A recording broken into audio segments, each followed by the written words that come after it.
Yes, Zaya. Hi there. Welcome to another episode of the Tissletti podcast. Podcast. Oh, another take Buddha. Kuchoma. Kuna take ingine tunaenda nayo hivyo. Chukua breath of air so. Tunaenda na hivyo. Don't take.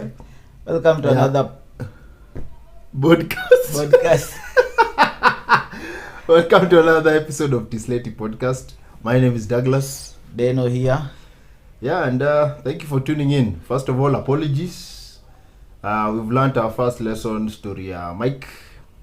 The volume has been down, but the equipment tuko nayo, but apparently the whole fake system. So we'll get there. Yeah, so apologies. Yes. So I'm hoping today will be the beginning of a clear recording session. Sasa. Alright, what do we have on today's podcast? Politics. Tunaanza na politics as usual. Na tunaanza na, is it 300 or 600 million? You have the notes? Yeah. Oh. Tunaanza politics as usual. Na tunaanza na 300 is it 300 or 600 million renovation of somebody's residence and the office and buying some new cars. Yeah. So as usual, there is enough to build and renovate houses, but not enough to do the school feeding program as usual. So that was the headline on yesterday's paper. Daily Nation. Yes. So that was welcome to Kenya, man. Did I tell you how I love this country? No, I don't. I hate it. I love this country. I hate it. Kenya, wanasema Kenya ni baba yangu, Kenya ni mama yangu. Yes. But so on top of that, you kuna 1.1 billion for a certain the thing is, the new word in town ya corruption. Yes. The big houses, the big people wenye wako huko juu, the new word ni renovation. The new vocabulary for corruption. Yes, ni renovation, traveling. Yes, hizo ndio the new words of corruption. Because you can't tell me a whole office si ati ni kubomoa mnabomoa. You know, ambomoi the whole building. Yes. It's just hapa kule, like change the interior or something. What do we consider? Let's define renovations. Renovations, yes. Ni rangi. Where maybe you want to change the design of the ceiling. Maybe ukuta kadhaa zianguke. Maybe hata saa zingine utoi ukuta. Maybe ni the color. The interior, maybe you want to declutter the house. Do away with everything which is inside here. Yes. Tena ulete zingine ya fresh. Yes. Uko nje kiasi kwa ukuta, rangi. Stima utaguza. Ni ile. I change. But apparently hiyo kazi yote it has to cost 300 million. 300 million. It's 300 ama? 300 million, yes. It's not like it's more than 300 million. What I saw was 1.1 billion for a docket, a certain docket for I don't want to get demonetized, so I'm trying very much not to mention his name, so that I don't have a slap on the wrist. I don't want my channel to be blocked, bana. We are trying our best to walk within the community guidelines. Within the community guidelines rules. So apparently Kenya has a lot of money. A lot of money. To be clear, this is just for high officials only. The rest guys, of us there is no money. No. When it comes to the rest of us, yes, there's no money. Hatuna pesa kwa sababu we are renovating a house. Yes. We are renovating an office. We are planting trees. We are traveling. We are buying cars. We are buying new cars. I even forgot. When we entered office, we bought new cars. Now we Yes. are buying new cars again. Yes, The yes. ones we bought, see, up to Yes. standard. Yeah. No, when we came to office, there were no cars. No, yes, there were no cars. There are no cars, then, not even then one. we bought cars. Yes. We bought. Remember now- the first time we bought cars? Yes, Now but we you are see buying how other we're cars. traveling. How Oh, we're yeah, traveling. You see. So we need cars Yes, everywhere. So yes. that when I land with the chopper in Yes, Moranga, yes, my yes, car is yes. there. When I And go not to enough Busia, cars, yes. So I you have need all all cars over. I all need them over. scattered very nicely. The whole country. I don't have to use one vehicle everywhere. Yeah. That is not it's Very unprecedented. unprecedented. Mm. That's the idea. In You each get me now. You county- get me now. Yes, each country, each town, you have a car. Yes. So that I when need to you build. land- I need to build a palatial home in my Yes, so my shamba. so I need to renovate my Huh? my official home. Yes. So while I'm renovating And office. the main office, let's Channel. build let's build my house in my farm. Let's build a gargantuan house in the farm. In the farm. Huh? Where there's no one. But there is no one. Oh, I even forgot how many state lodges do we have?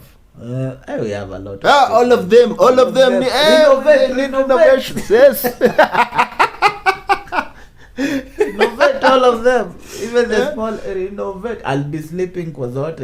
Yes. Well, the main one inatengenezwa. Mm. So kila siku ndakuwa nikienda na sleep kwa 1 week here, 1 week there, 1 Yes. week here, 1 week there before my main state house is renovated. Yes. Really, we do have a country. Yeah. At least finally watu wamerudi shule. Umerudi shule na After- hakuna capitation ya food. Kai.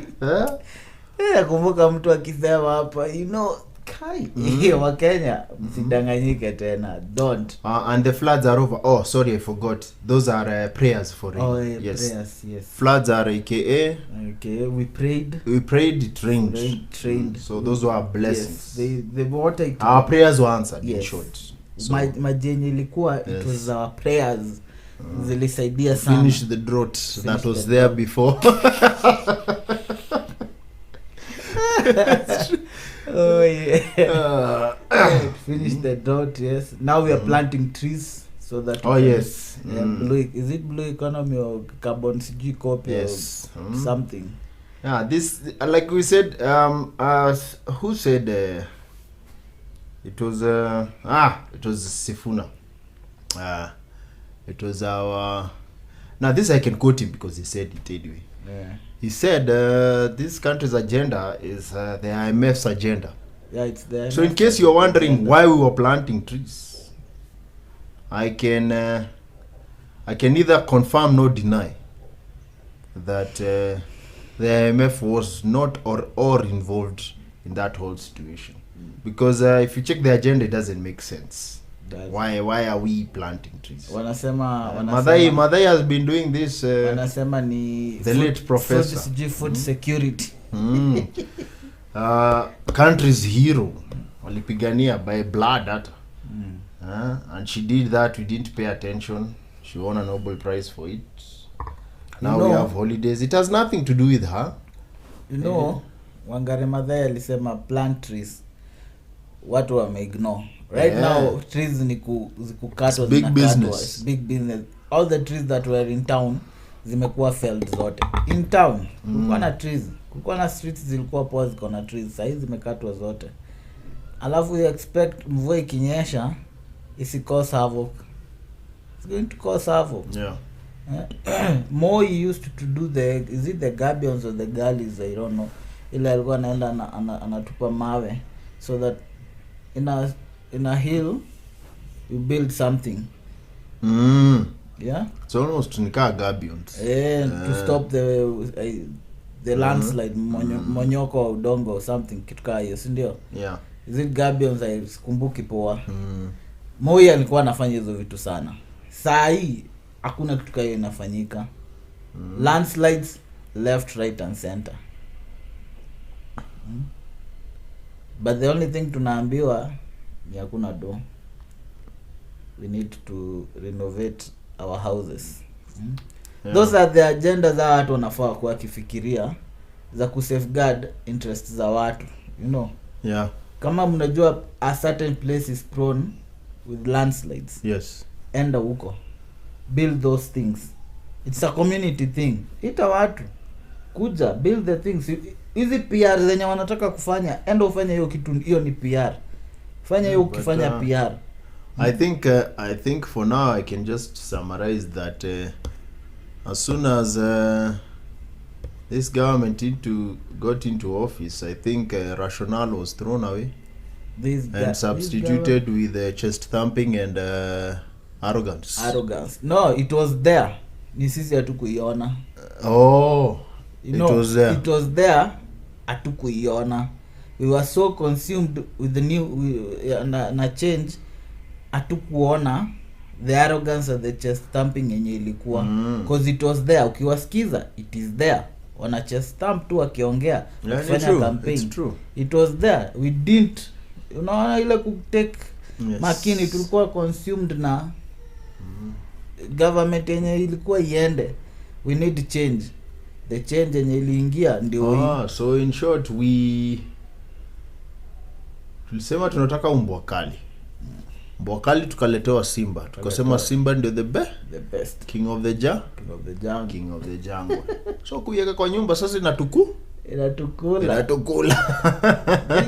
na hatuwezi toroka. Kuna mtu I think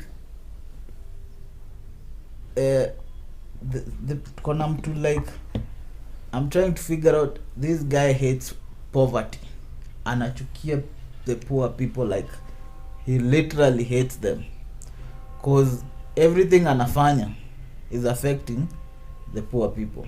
Yes. Everything anafanya suffering. They are suffering. Atakuja afanye PR hapo aende. Nothing. Demolitions. One side, king of demolitions. One side ni the people who don't have anything. The other side of the river is posh houses. This side with shanties zinabomolewa zote. Hii side yenye river iko na manyumba posh zinaachwa na industries zinaachwa. Tusonge mbele. The demolitions were not, they are very unfair. Hata Mukuru si ndio? Very unfair. Hadi Mukuru. Hapo mali alikuwa anabomoa. Very unfair. I know people who do business over there. Na venye unasema tu ni industries. Mukuru, it's just industries because I've been there. When I go to that client, utaona ni industry kwa hapo. And they're just next to the slum. Because it's uncontrolled, so may encroach all the way to the industries. But somehow the riparian land exists only on the watu wako na poverty. Yes. But when you wako na kakitu, yes, there's no riparian. Wana build up to the river. Hata bank ina river bank, hakuna river bank.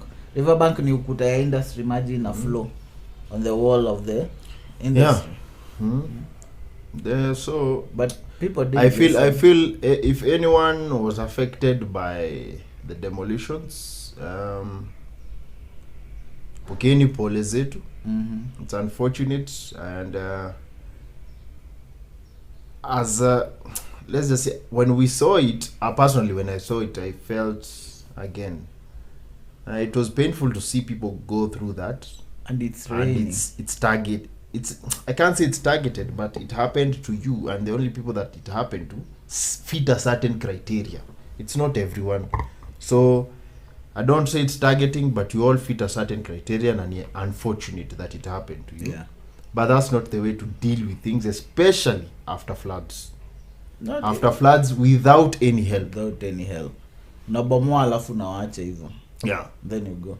Alafu unarudi after a week kuambia watu venye ati wataenda kwa nyumba zinaitwaje, these houses zenye zinabuildiwa affordable housing. Affordable housing.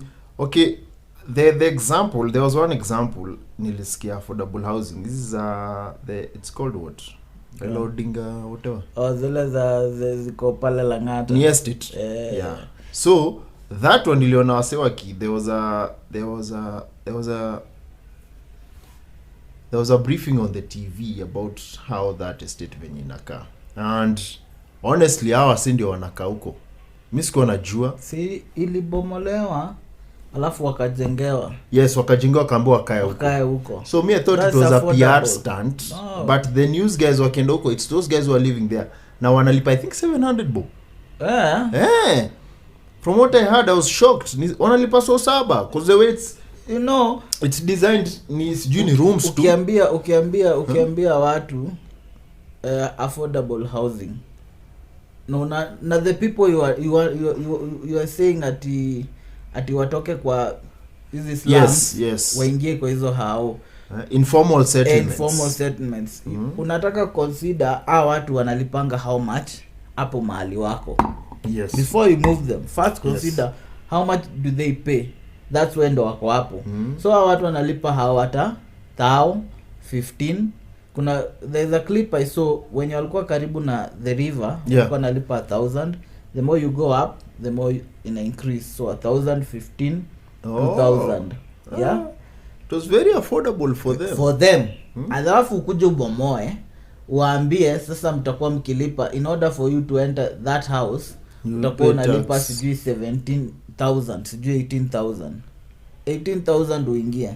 Na before uingie you have to pay sijui a down payment of 300,000. Alafu urudi waambie wasave kila siku 100 shillings ndo waweze kuafford kuingia kwa hiyo nyumba. Na already umewabomolea ile yenye walikuwa na afford. And then sasa the ones that are already finished, instead of setting an example, all of them are gone. They are gone. They are gone to who? Cronies. To the who's the who's. Who knows whose? Who can afford none of those guys. 13,000 and 18,000. Then this whole thing turns into an Airbnb business model. Yeah, si ati. Yani biashara tu. Alafu sao that land imejengwa kwa nyumba is government land. Yes. Built by our money. Alafu msee ananunua to do his own, like literally huyo mtu hakuna kitu amefanya yeye ni profit. Sasa anachukua tu, haja build, haja buy land. The level of ni rot too. At this point it's rot. The level of just it's rot yenye imefika saizi ni it's just open hata squeeze. There's no hiding.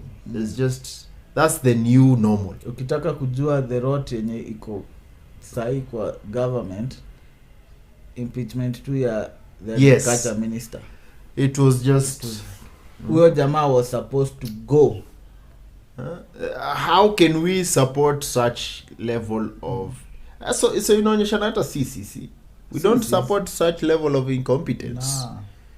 Kwa sababu this guy was just honestly he had to take the fall. He had to own responsibility na aende, but that guy was supposed to go literally aende.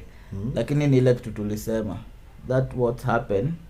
Ukiemploy your friends, you can't ask them shit. Wakifika wamefanya vitu mbaya hawawezi tolewa cause hutaki kuharibu your friendship. You'll need them for 2027.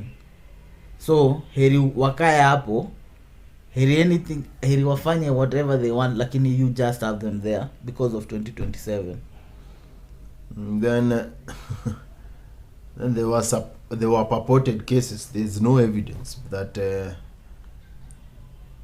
in order for him to remain at his job some money was passed around. There's no evidence, but there's no evidence, but wakisema iko ikishasemwa iko, but apparently watu walilipwa si hivyo ndo hiyo igava iko built upon so to pay out to people. The highest bidder, right? The highest bidder, si ati to silence someone pesa. Honestly, if you are getting any service that is genuine and good at this time, we would like to hear. We would like to hear, put your case out there, because I honestly want to believe that with all this happening, at least some good somewhere is happening. So if you know of any people who are actually doing their jobs and their heroes, tafadhali just tag us at Tissletti and at Tissletti. Yeah. And remember guys, always remember, subscribe, hit the like button Yeah, if you enjoy. if you enjoy our content. So yeah, honestly, let us know so that we can feature them on the podcast. It doesn't have to be all bad politics every time, because I feel exhausted and tired sometimes. It's Ukiamuka everyday socials news ni maneno tu like frustrating news tu, like hakuna like tu unasema yenyewe hapo that's good, nothing. Si uamuke ni finance bill 2024. Yeah, so that's the other talking item on the agenda, which is the finance bill bana. What has been presented, it's brutal. Your kitu ni brutal, I won't lie to you. Yeah. Whatever they are proposing, tax on bread, jamaa ataki jokes, tax on just owning a car, ataki kuona mtu. They said it, kama unaona uweze lipia hiyo gari, tumia matatu. Yeah, again, arrogance has now become the official policy of defending this government bill. Arrogance straight through. Oh, why would you tax bread? Unarudishiwa majibu zingine hapo. Hadi unaanza tu kusema Jesus God. Wanatetea. Unajaribu kutetea kitu hezi tetea. Unajaribu ku make something make sense na inakataa. Why are you taxing bread? Ati it's the number one cause of diabetes. Yeah. Again, arrogance. Is it unaulizwa simple question, is it proven? What research showed that? Unaanza kusema you know one sentence inaanza ushaanza kuquote stuff kwa kichwa. concocting lies at the spot. You know Douglas, Now by the moment you hear those words, just know the next thing that's coming, your name is called is a lie. It's a lie. It's an official. There's no answer which starts with Douglas. No. You're concocting stuff umeconcoct kwa kichwa. And whatever is said now becomes the official policy, and even the smartest people, that you respected, are now saying I support the government on this issue. Why? Because now you can't afford to fall out with the regime. You can't afford. It's the political price is too high to fall out with it. So sijuka watu wanaongelea below their breath ama what's going on. Wanaongelea chini ya maji. Hawezi. So if you ask anyone, the official policy of the government is the official policy of everyone. Yeah. So we are sitting ducks. I'm very sure there are some politicians wanaona whatever is happening is not good. Lakini hawezi ongea. Yeah. Wanaongea tu in harsh tones tu kwa chini tu. Unaona venye kunaenda ni kumoto. Sasa how can you tax bread? Bread is everywhere in Kenya. Ndio watu ule mwenye anaishi kwa informal settlement anaweza afford kupelekea mtoi wake bread. Basically bread consumption itaenda chini obviously. Definitely. If they tax bread, let's talk about the why are you denying that person who is in the informal sector mtoi wake enjoy hiyo mkate? Sababu mkate itakuwa too expensive. So wase tumike yenye mimi naona wase wataendea ngano wajipikie mamandazi na machapo na nini. Hakuna haja ya bread. So kitax bread ianze. Nilisikia website kusema ati reason ati kuna mikate na zinaundu huku kienyeji. Ati that's why they wanted to increase. Mkate gani inaundwa kienyeji? Mimi nikienda kwa on the road. Kwanza alisema on the road side nikashindwa. On the road side. But anyway, again I don't want to argue. Sawa zinauzwa on the road side. Mkate gani mbona imebekiwa on the road side? Sawa. Me at this point I don't say Bishan, I'm so tired. Ni sawa. There's rogue bread being sold on the road side. It looks there's rogue bread being sold on the road side. Sawa, I agree. Being baked on the road. What? When you hear a journalist, an interviewer, ana interview mtu alafu aseme Jesus, just know huyo mtu ako tu nje, cause hata anashindwa comprehend what you are saying. You're not making sense. Your argument is not arguing. Na funnily enough itapita just like the way itapita. Just like the way watapitisha tu. A certain minister kept his job. Yeah. With a scandal in his docket. That's the new normal. So yeah, welcome to the new trend. Land of the hopeless. I love my country. Yeah, kabisa, just squash any hope, honestly. Yeah. Squash any hope. We are in this ride. We are in relax. Relax. Give in because we are helpless. We are helpless, yeah. We are helpless. By fire, by force. It's at 14. I'll make sure. It's at 14 right now, but I'll make sure it will be at 22. Yeah, so again, that is a policy, and it is it's been defended by, again, the current regime, and I honestly think he'll pull through on it. He'll pull. I don't doubt. This guy is not bluffing. That was not a bluff. I don't doubt. He's so usiseme haukuambiwa. Just know things. If you think things are bad now, hapo mbele ndio ziko sasa.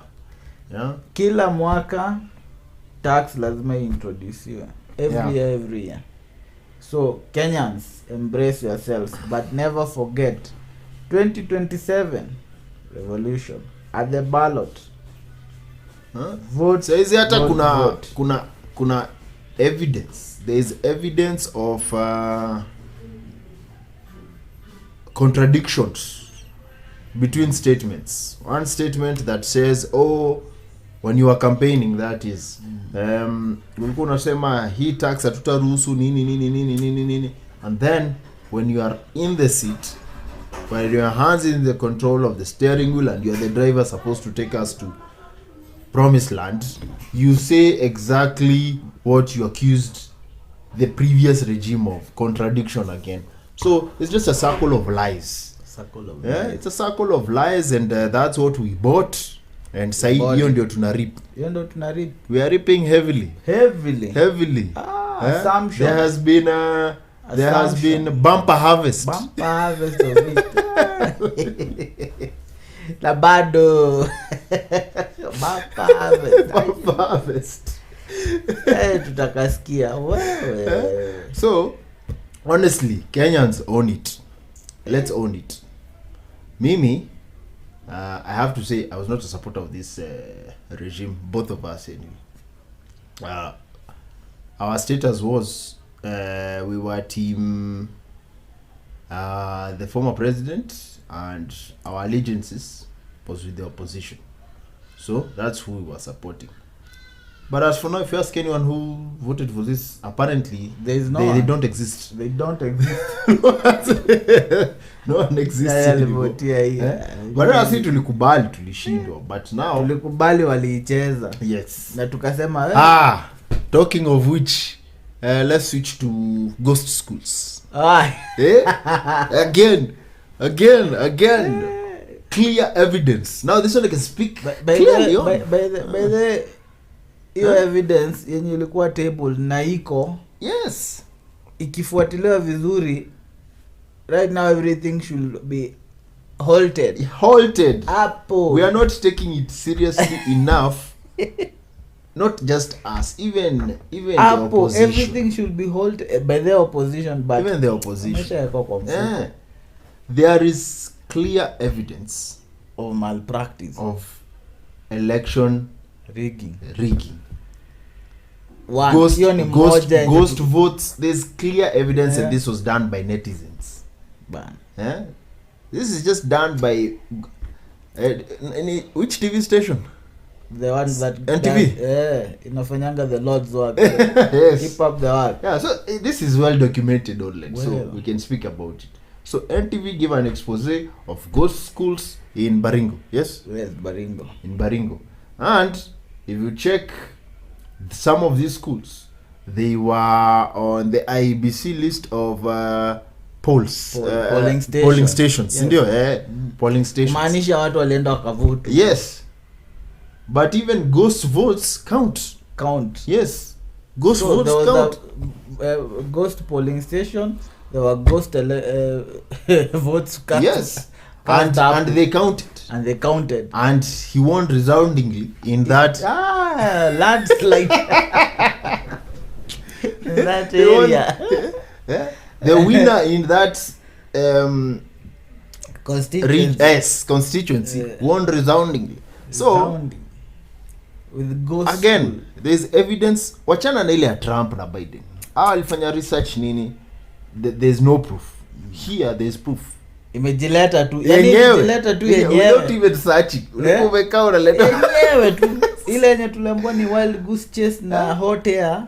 Ilijileta tu yenyewe. Kwa plata tu ndio hii. Muliambiwa mkatuambia ni wild goose chase na na hot air. Sasa tuna claim we are a democracy and we follow the rule of law. We follow. Hold everything. If that was the case, everything something should have been done about this particular report immediately. Like the Chief Justice should have been on it by let me assume if wewe ndo ulishinda the elections, ulinishinda na like 100,000 votes, sindio? So meaning 100,000 votes kwa ka polling station unapata kalitoa 200,000 votes. Kenya kako kagos.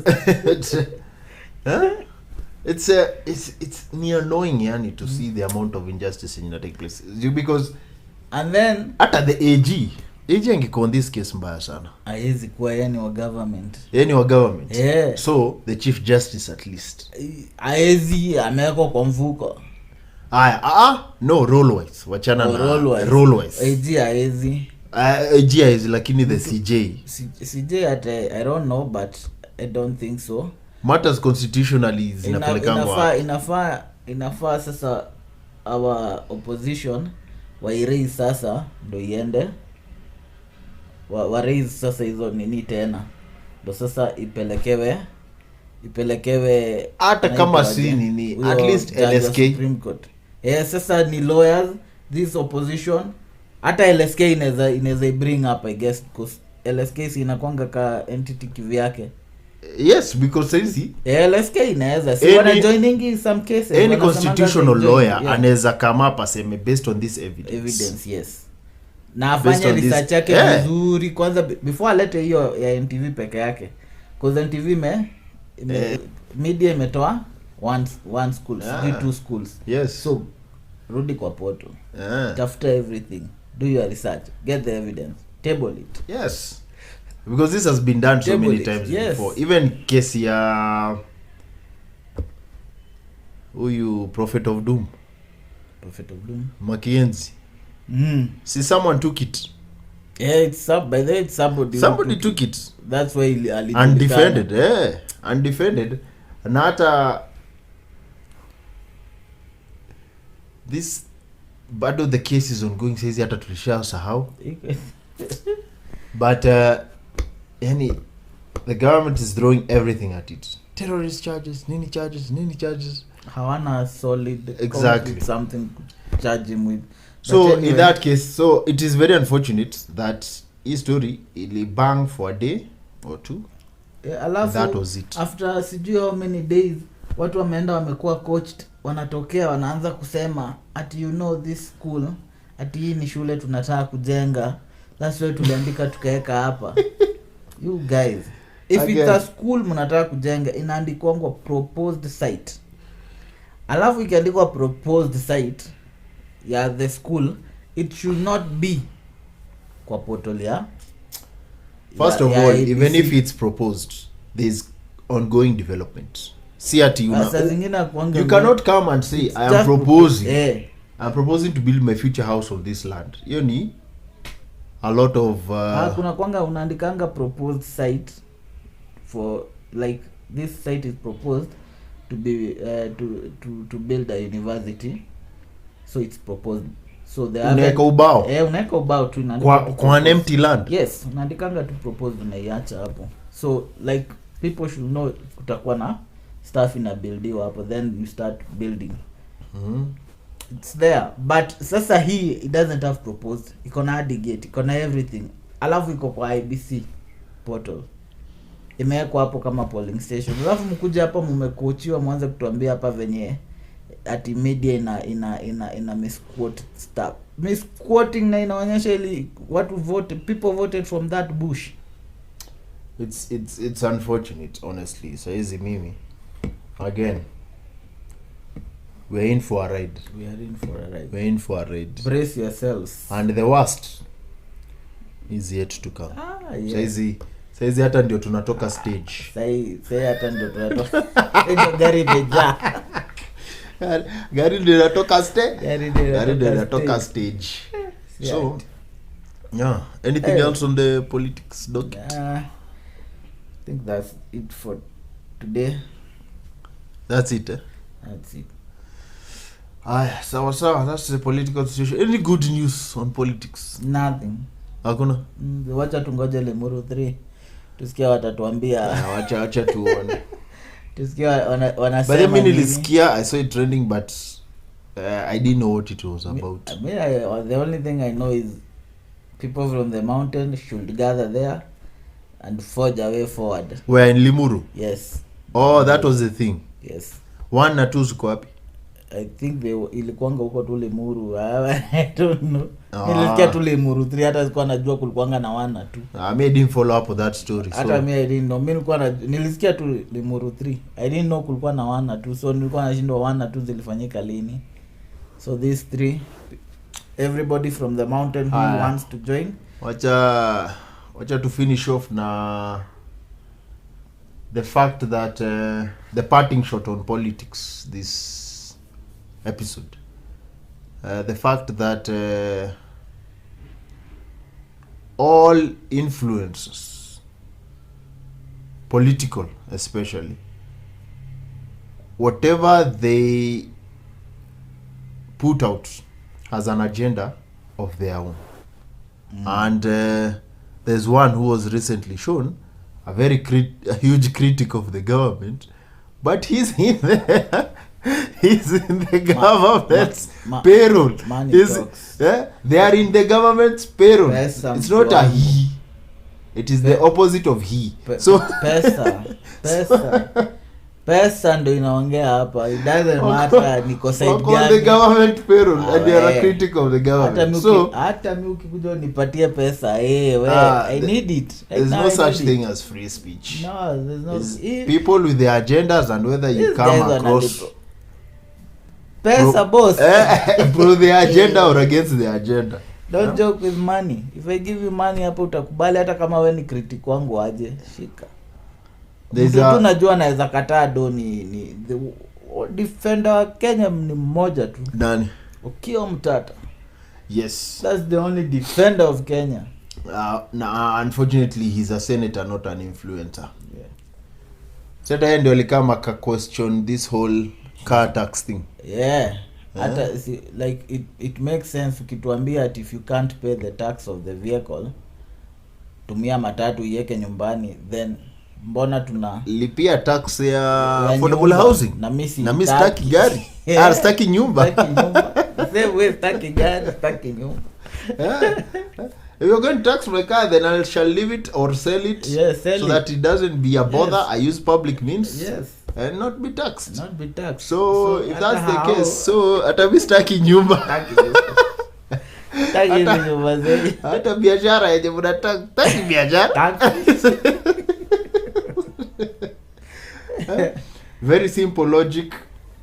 Again, just shows the thoughtfulness in these things as equal. It's just whatever it takes. No, hii gava inachezea Wakenya akili, like wana propose something, mkipinga wanairudisha chini, wanasema sasa mnaona nilikuwa nimeweka hapa, sasa nimewaekea hapa iko sawa. The way walifanya na ID wakasema ni bei kali, wakaweka some ridiculous amounts, alafu mkapiga kelele wakareduce. I was discussing this story with my wife. Ilikuwa story ya the monkey, the businessman. So this businessman went to went to some village ilikuwa I think I can recall your iko na monkeys, so akawaambia for every monkey that you catch ndawapea $5. So akaanza kushika wasi wadogo tu ndio walianza kushika, wakapeleka wanapewa do, wakaanza kuambiana, so wasi wanakuja pole na to raise up the ante akaipandisha tu $10. Wasi kusikia 10 sasa sio ni 100%, wasi wakaanza pile up. So wasi wamemake do wakachill tena. Sasa jamaa akasema ku raise up the ante, sasa twende tuiweke ngapi? Mbaula $20. Monkey zikatafutwa sasa zikaanza kukua scarce. Sasa the moment zilifika zikakuwa scarce, so akasema saizi ile monkey itapatikana, I will give $50 for that monkey. Yenye itapatikana juu sasa zipatikana, so anatafuta hazipatikani. So akasema I'm going on a trip, we shall discuss this further, let me go and then I'll come back. Si akaishia. Sasa huyu mwenye aliachia bees, of course haikufungua, kuna msee alikuwa. So huyu mwenye aliachia bees akasema sikizeni watonguyas, si mimi niko na mamanki si mimi niko na mamanki hizi zote za mdosi, fanyeni hivi, wacha niwauzie at $35. Wacha niwauzie at $35, alafu mdosi akikam mumpe na 50 na chuani, si ndio? Sasa kwa hiyo kofiti jamaa kauza monkey zote. Jamaa kaishia na mdosi yeye kuwairudi. End of story. Karudishwa monkey zetu. So welcome to the world of politics. Bado tunafanywa. Welcome to Kenya. Welcome to Kenya. Welcome to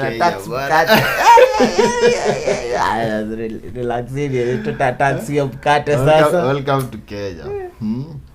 Now, what's next on the agenda bana? Alex ile tunagongo hii Kenya. Let's go to business sasa. Aya, biashara, what we got in business. How to start a business in Kenya. How to start a business in Kenya. Biashara ya Kenya na business ina close my friend. Hata alone kufungua. Watu wanafunga mabiashara my friend. Niliona juzi somebody alichukua clip, there was a yard imejaa magari, malori, every car yenye unajua, lori, buses, minibus zote. Yes. Akasema wa Kenya wanaumia, all these cars. Niliona hiyo video, niliona aripos. Mtu anachukua milioni yake 4 anaekelea, anapewa lori, biashara inagonga mwamba, 2 months biashara inagonga ukuta, lori inakuwa report, milioni 4 ya mwanaume inaogelea, ama ya mwanamke, ya the person inaogelea tu hivyo. Doing business hii imekuwa, it's really hard. Okay, me I'd like data and statistics to show how this period ya business imekuwa, because hata me personally imekuwa affected. I was jobless for 2.5 weeks bwana. 2.5 weeks buda. Chini ya maji unanyamaza, you're trying to keep calm, but it's concerning, but panicking pia haisaidi. So you just try to keep your composure. Sababu sasa you have a family to take care of. Watu wanarudi shule. And it's not just me, there are people out there. So mimi ningependa kuona statistics on this. Tukisema hata business are closing, ujue zingine zina open up. Yeah, because again, we have tunena na around. People are closing. Kuna wase wanadu poa sana biz bana. People, kuna watu hata maka wash za 500 na 1000 zina do tu poa. Yeah, again, there's also that there's that contrast that on one hand ukisema, and then hapa tunaona magari pia. Kuzi Kenya kuna udosi hadi gari kilonchiwa kesho iko kwa street. Na imelonchiwa auto show iko huko Mayolo. Inakuanga hivi. Hakuna do. Yes. Just say I am broke. that is the official, if you ask me, that's the official policy of doing business in Kenya ama in general. Usiseme there is no hakuna do. Sema wewe hauna. Sina do. And to me, even to me it applies. Hata ka mimi sina, nikienda utaona tu wasi wako na do. There are people who have money. Yeah, people who have money. Yeah, people who are doing well. People who are doing great. So the question is, why are you not amongst them? So that's the challenge, na hiyo ndio nafaa ni overcome. Honestly, it's something I need to overcome. Wasi wako na do, mi sina, shinda hapa nikiwika hapa cry wolf all the time, nione huruma. Badala ni changamke nione ase wenye wanado na dunini. Sasa zingine biz sijui hata tutaiita aje. What's the term? Inakukataa or something. I don't know. Sijui kani kukataa or just generally business is just not coming on your side. Okay, there are those people like wame do like everything, but business is just not coming on their side. You know, there's one thing I've not seen very many successful, maybe it's because I haven't been around them pia, maybe wako na pesa na wako huko, but hizi biashara za kawaida they don't do well. they don't do well. If ukiona a point like I saw like Kanjos wameenda kuharass Isili traders and the people reacted by kuwapiga na mawe, then you know those guys that are happened. hurting. Yeah, in Isili. Yeah, juzi walipiga Kanjos na mawe, so it shows those guys are hurting, their business is not doing well, na wewe unakuja kuwa harass. Maybe it's because of the licenses na what so not. No, so mtu anaona nalipa license ya I don't know 10,000, yet hata biashara yangu ileti. And then okay, so I would say the sentiment saizi, the sentiment is that business is very hard to do. Na wase saizi wanaumia. Yes, sahi for now. Saizi hata kama kuna watu wako na hiyo pesa, then are suffering. Then kuna factual evidence na statistics based on this, which kwangu is lacking kidogo. Tujaipata. So anything that we propose or say or conclude, it's not based on evidence, just sentiment again. Just sentiment, yeah. Haya, so mi pande yangu ya biashara ni tough, but my official policy is what Dino amesema. Nisiseme hakuna do, niseme mimi sina do. That's the official policy. End of story. No arguing, no nothing. Tasema hakuna do, somebody anapita hapa na 2024 and over. So even ndivyo iko. And how do you start a business in Kenya? Okay, if you are a local, it's much easier, honestly, kuliko ukiwa a foreigner. Let's just start from there. Sababu foreigner, you need work permits nini, you need to go through all that bureaucracy, alafu ndio ujenge a limited company and all that. The easiest way to go about that, use a broker. Always use brokers ikifika. If you're a foreigner, you want to invest, use a local guide. A local guide is a broker. Mwenye ataweza kusort these things out ndio uweze kuprocess you haraka. And of course you have to grease these brokers. It's just the way this is the way business is done here. Online portals na nini, they won't work. There's so much work nini. You'll be here almost a year trying just to get these permits. Lazima utoe kitu kidogo. Yeah, it's just the way it is. Let's handle it like it is. Do something. Yeah. Hata mimi huku kupata license on my own from just government services, it's such a headache. To me, a two broker. They'll go, they have their own ways, they get you the results, you pay them, and that's it. So that's the way, that's the Kenyan way. No. Some here, kidogo. Even when it comes to, if you ask me, hata ukiniuliza, when it comes to taxes na nini, there's always kuna loopholes. Yeah, kuna loopholes. Kuna guys wanajua kutafuta the loopholes wanapenya na. Kuna agents nini. Of course you have to pay taxes. Yeah. But how accurate these numbers are sometimes ni difficult kujua. Now for small businesses, I would say hao ndio hawana bahati, hao ndio most likely hawataikuwa na pesa. For small businesses, including me. Ndio zinasafa more. Including me.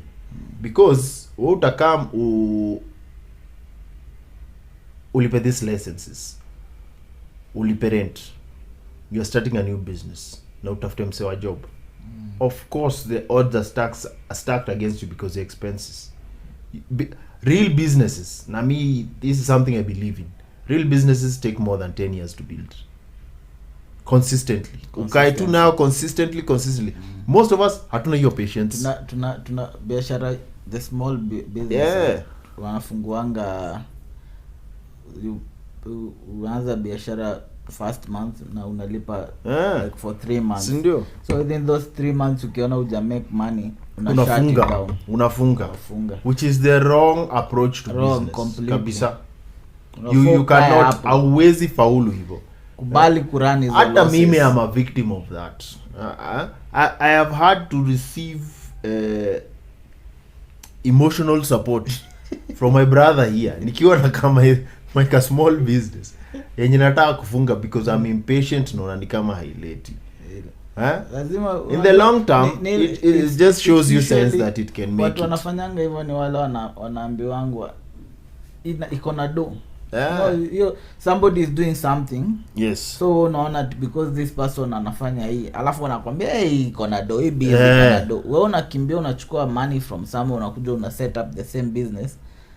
Alafu yako sasa hiyo denye ulikuwa unaambiwa hauioni, and it's 3 months down the line unaanza kulia foul. Ukitaka kuona watu wanajua patience in business, angalia tu, there's some long term standing businesses as waseo ufanya. Kuna kiku kadhaa ufanye hivyo, they do business for a long time, wanaachia watu hii. So those ones have watu wanakuja wana run down wa run down ama wafanye kenye watafanya, either way wamekuwa in business for a long time. Another group ni Wahindi always hawafanyangi kitu short term. They are very good. They are very good. Yes, the Asian community in Kenya, they are Kenyans, by the way. Let's just be clear. Yeah, they are Kenyans. They are Kenyans. Now, they are very good at business because, again, we want to take the long-term approach. If you ask me, it's a big advantage wako nayo. Because hao sasa bishte yako akikam unamuingisha ndani.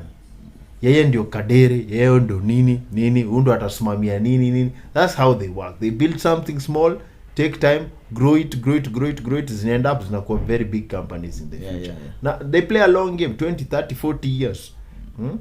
They are still there. Yeah. Na majority of them do on now these industries. Yeah, majority. Sindio? Ni very few locals wenye wako na proper industries. Wenye wako nazo ndo wanaanza. Na ukiangalia ukiangalia hata makeja the way they live. Mimi kaa niko sasa deno kwa keja yake, mimi niko kwa keja yake. We are straining our resources. Si tutafute two place tunaweza kaa si wote pamoja, and that's how they do it. Wanakaanga wengi mnakaa place moja, you conserve your resources. Na the same thing imefanywa pia na the Somali community here. Yeah.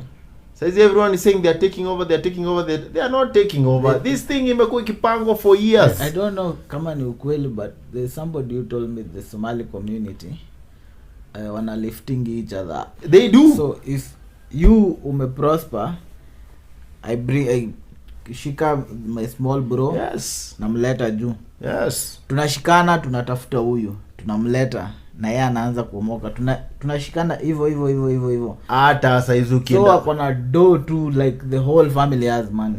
Ni hiyo story ya when they do business, they don't do it as an individual.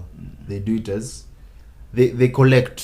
There's a collectivism they have. Yeah, cause mimi peke yangu nikiwa na mimi ndo niko the money na nyinyi wote hamna. Nyinyi wote mtaanza kunitegemea mimi. So in order to make the hata kama itakuwa level, I remove you from where you are, nikulete to somewhere where you can help somebody else.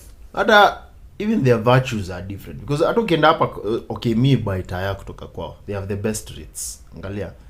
Initially hawako wanafanya business ya tire, but ukienda hapo utaona people from their community 2-3 wakimanage the business. They are not alone, either 3 or 4. Hata ukienda Kirinyaga Road and uone there are 3 or 4 guys doing that job. Then wakifanya hiyo kazi, hao ndio wanasimamia. Wasi wa mikono, hao ndio ulipwa.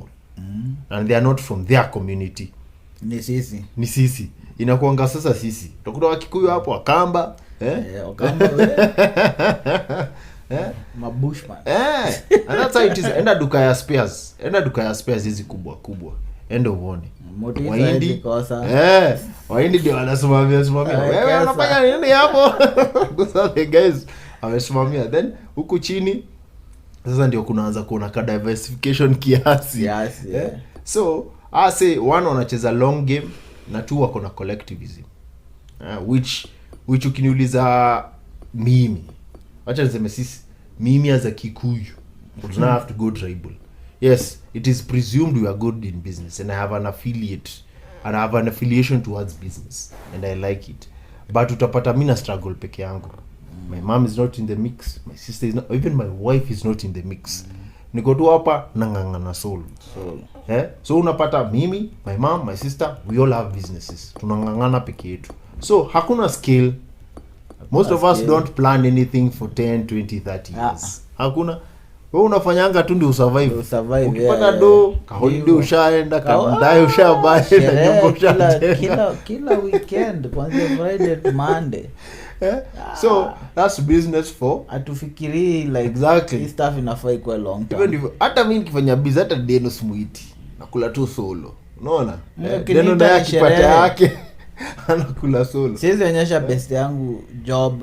So on the scale of things we end up getting nowhere. We are busy doing nothing, unfortunately. But for them, since they have long term games, sasa unaona wanasaidiana, they keep doing it na ina work out. And it's been proven sasa. It's been proven. These things ilifanyika kitambo time ya kina Kibaki, akina SK Mashari and who. See, they used to work together. Na wanasaidiana, wana collaborate funds nini, sijui hao sio wa Kangema. Mafia ka. What to demonetize bwana. See, most of them walianza na circles nini. So kuna hiyo collectivism wako nayo which tumepoteza, I would say, in preference of most people our age. Says we are all about the life. Life. All about the life, honestly. Gari poa, nyumba poa, dem poa. Hivyo tu. Beyond that nothing else. Kuna legacy, hakuna nini. Watu hiyo wende chuo poa. So we are all spenders, in short. Spending. Spend. No one is willing to sacrifice for the long term. Hakuna kukaa pamoja, hakuna kukaa na gari maintain. Biashara ikuwe easy to maintain. Mwezi moja ushapiga kelele. You know, cause hujapata ile do umezoea. So me at least I have this podcast to show that we are working together. That's the only evidence I have for now. So hopefully in the future I'll have more evidence. But we'll have more. The gist of doing business in Kenya mostly is there's been a lot of comments tumesema, but moja ni hii story ya use brokers if you want to do business. At least register. If you want to start a business, it's easier to use brokers. People who understand the ways rather than you doing it yourself. You'll meet such resistance. Itakuwa so hard to give up. Number 2, we don't have a long-term approach when it comes to business. Sisi, we are all about the fashion and the trends and living the good life. Perseverance. Tunataka tu kukaa fiti. Your story inaishia hapo. Beyond that hatuna anything else. Anything else to offer. So that's what I'd say. Kuna any other comments about business? Everything unazisema tu zote tu. Sasa doing business in Kenya, at least Kenya ni capitalistic. It's a capitalistic country, so we understand rules of trade. So customers utapata, hiyo niko sure. But when it comes to a large scale, ukiangalia, there's something I wanted to mention about like industries na sasa unajua Zito or Biggie. Kenya iko na a lot of gatekeepers. Iko na gatekeepers. So at a certain level, if you want to become, huko hakuwezi kuwa na ma Elon Musk na ma Jeff Bezos na nini. In Kenya it's impossible. In Kenya wenye wako wazito wenye wako sahi wako na the big industries na nini, they make sure if you want to come and invest in Kenya hauwezi. Yes, so kuna a lot of gatekeeping, and it's by the government, of course. Kuna a lot of, it's hard, facilitated by the government. Yeah, it's very hard for big investors to come. Huwezi pata kina Elon Musk, kina Dangote, hakuna wakuja wapi. Like angalia Dangote opened the biggest refinery by an individual private investor, I think in the world, if I'm not wrong, I guess. Hiyo yao yenye iko huko. Sasa that cannot happen here. Haiwezi. Magatekeepers kwa kuacha. Heri tubaki nyuma. Kuliko tubaki nyuma la kuendelea. Heri tubaki nyuma. Like sasa a simple example is the oils that was discovered in Turkana. Imesaidia nini by the nothing. There was oil. Says mingeko shanga kelena nderemo living my lifestyle hapa nikipiga mapicha bana. Sasa ilishipiwa out, ilirudi. Hata hatujuangi, there's no follow up, hakuna hata mimi sina clue. I don't lie to you, hakuna clue. Those guys are not developing, hakuna refinery. There was a refinery that we had, hiyo imekufa. If it can't even be revived, we have to build a new one. Anyway, that's Kenya for you with business. Yeah, so it's murky. I'd say it's murky. Like so clear hata big companies haziwezi kuja kwa sababu of the taxes, bureaucracy. Before you set up a company in Kenya, you pay like 100 fees, you pay a lot of difficult. things. It's difficult for any company to come up and set up a company in Kenya. But I would say for Kenyans, pia hiyo ni opportunity for people to think big and take on this challenge. So I think a Kenyan can do. Kaka kuna msee ako focused enough ku open a oil refinery na kona the resources. From within anaweza. Igava inaweza kukuacha kweli. Hapana, see you play their game. Then ukicheza their game utaweza kufungua. Ukicheza what igava why? I'm saying it's just like the way if twende to example, there is a beer yenye ilikam a certain beer to fancy beer. Yes. So if fancy beer imekam ni poa, it's attractive to the market, people are starting to consume it. So the initial yenye imekuwa the main imekaa for in Kenya for a long time, wameona this brand imekuja, this is a new brand, now people are starting to tuanze kuilike, so wanaanza kusmia hii ni mbaya, alafu waanze brand yao. Yes, you know. Yeah, unfortunately so, ile small huyu ni Mkenya anaanza kujijenga na the main yenye imekaa for years inataka sasa kumaliza. Like it's a fair ground. If you want do your stuff, I do my stuff. Me hata sijaingia kudo your stuff. Imagine nimekaa chini, I've been innovative.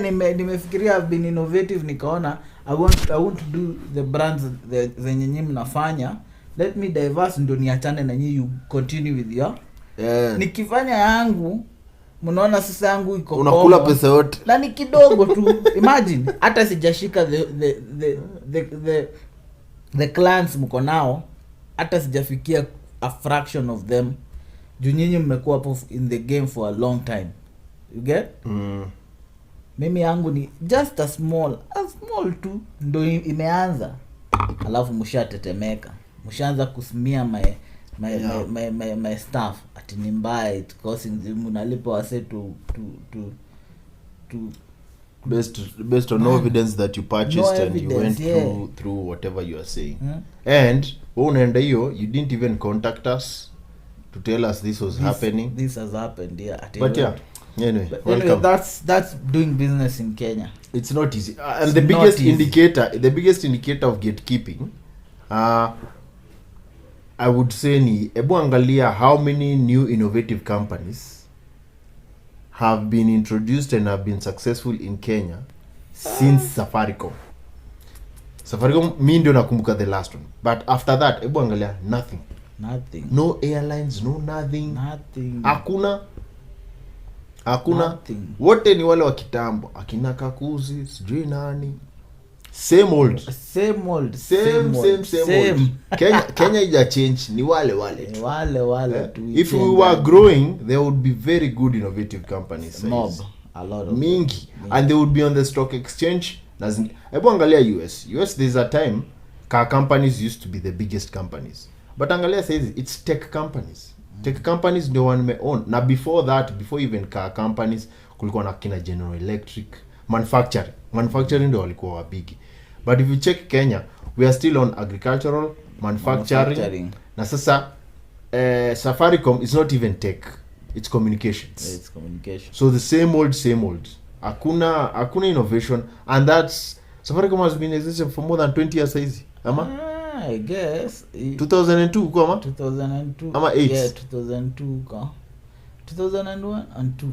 Yeah, kwa sababu walikuwa na do communication, so they were there before 2001 2002. Yeah, so they've been around for your time. So unaona the way we've not been innovating kabisa. So that's why that's the biggest evidence of gatekeeping. But that being said, let me congratulate Safaricom on being the first company to make $1 billion in revenue. Yeah, over the financial year, so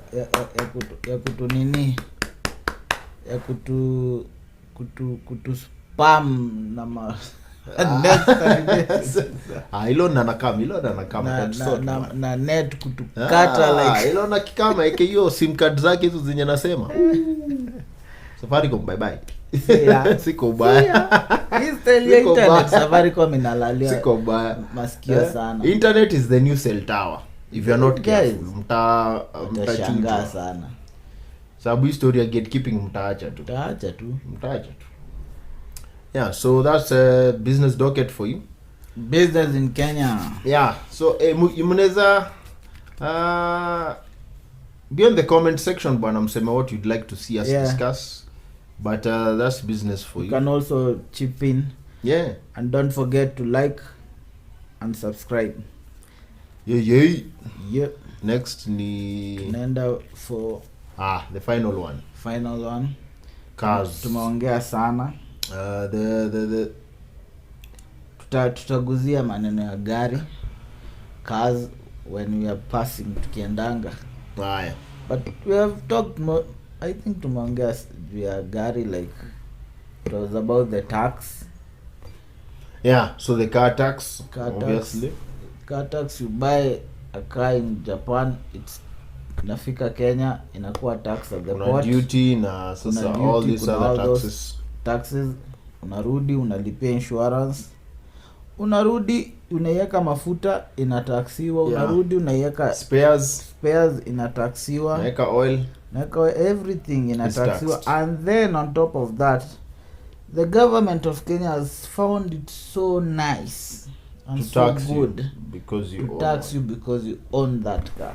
As if kukutax hizi zingine zote zilikuwa zinafaa. Already walikutax for owning it kwa sababu at the port ile taxiwa. So they have already taxed you for owning it. So wanataka kutax tena for being with it, just kuiweka tu wanakutax for that every year, not less than 5,000. So hata kama uko na they are saying 2.5% of the value of the car, minimum 5,000, maximum 100,000, which doesn't make any rational sense. I did the valuation on my car, I did 2.5%. I'm supposed to pay a fifth of their minimum charge. A fifth. Mina nilipe, let's say 1,500 max for that tax per year.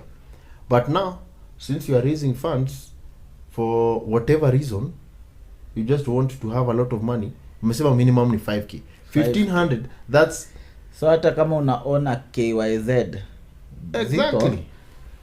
So ile insurance wanaandikanga hapa ya 1,000 they advertise for 1,000 and then you have to pay yearly 5,000 less. Hiyo ni standard price 5,000.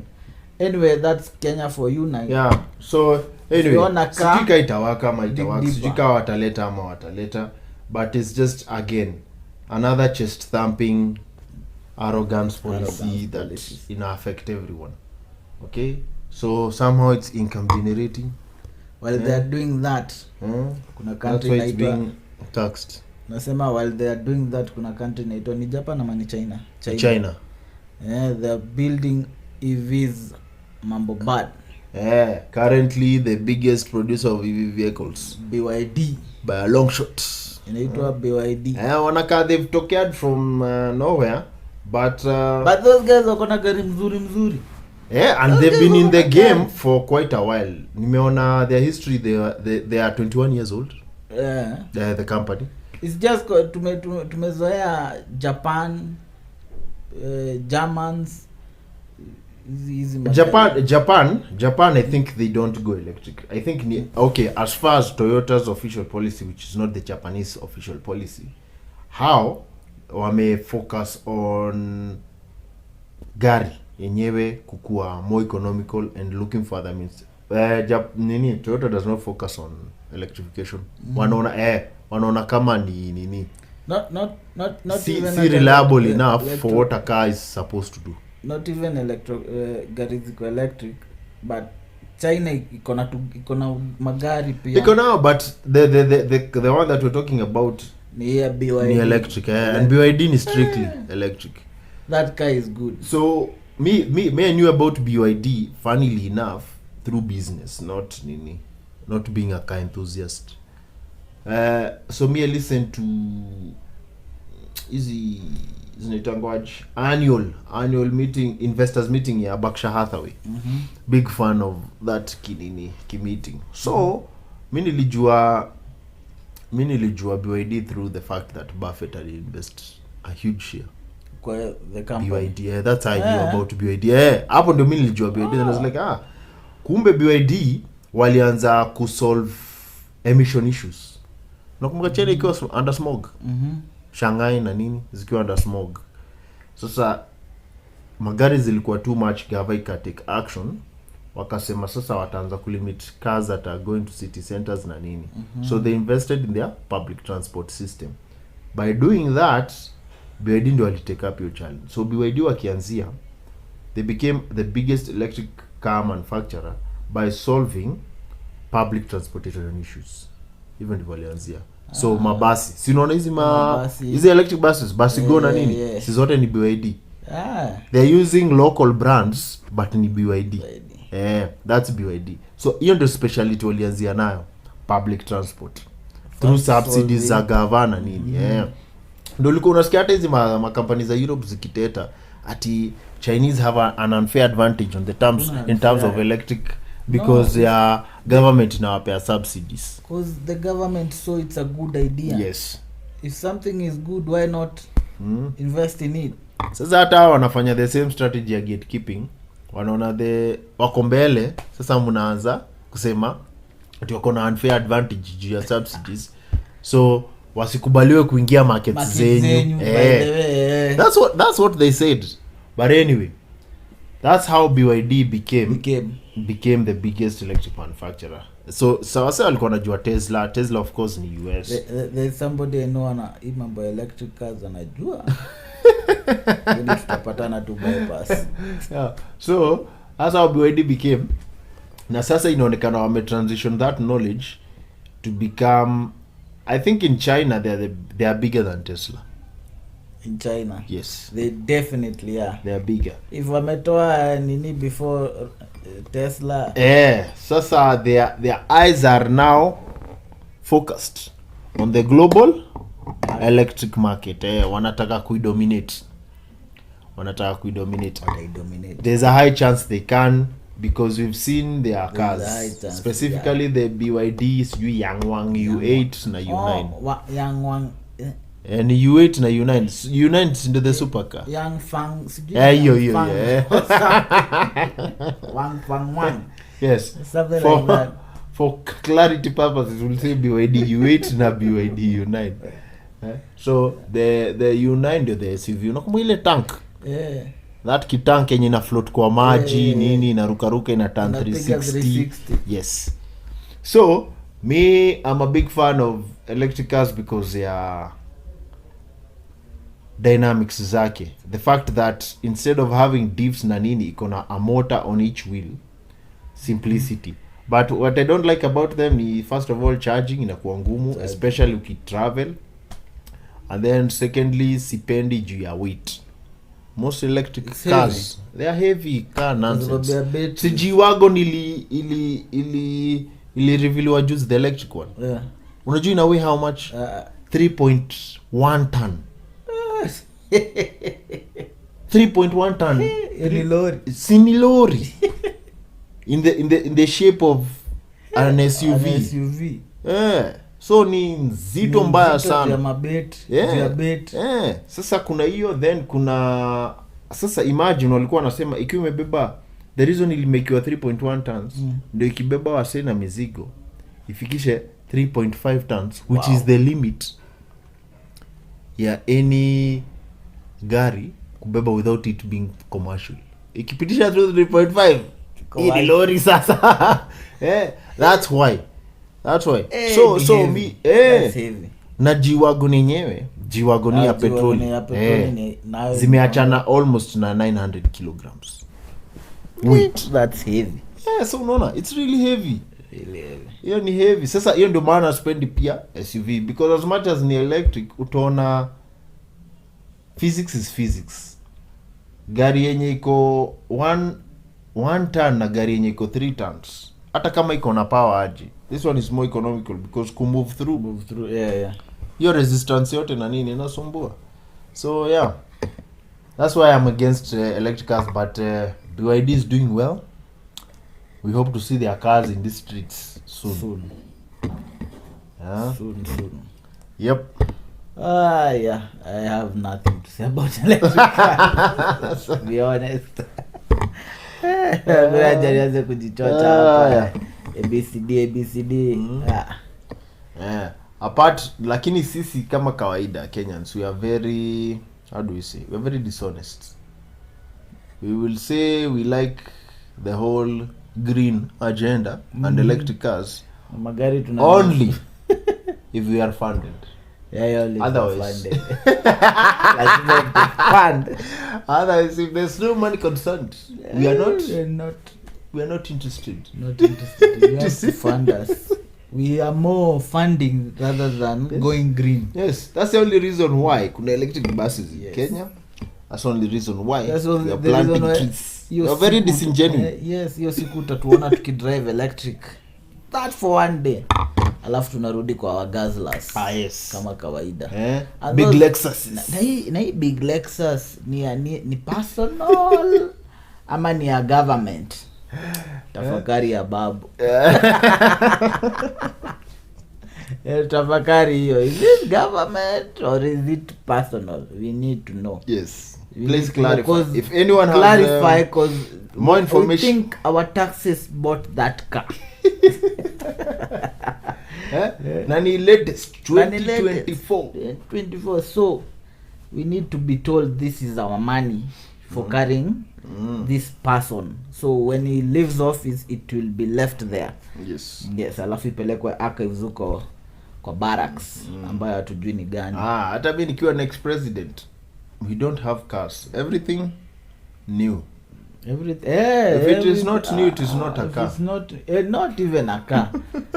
We have nothing to kiingia president. We have State nothing. House was not there. It is we not shall there. renovate again. We renovate again. Kila kitu. We build everything from scratch. This from government, the office, this government was born as soon as I was elected. Yes, we have a new government, new things. Kwanza scratch mpaka mwisho. We need funding. New Kenya. To build a new state house, to do renovation, in the offices, buy new cars for me, my wife and my children, even clothes. Gava belt ya punda sasa. Jambo na ngozi ya punda. Anyway, all in all, Bana. like, share and subscribe. Thanks for tuning in. Thanks for your time. Thank you for your attention. the Tissletti podcast. See you on the next one. As we said, Revelation. 2027 bana. Peace out.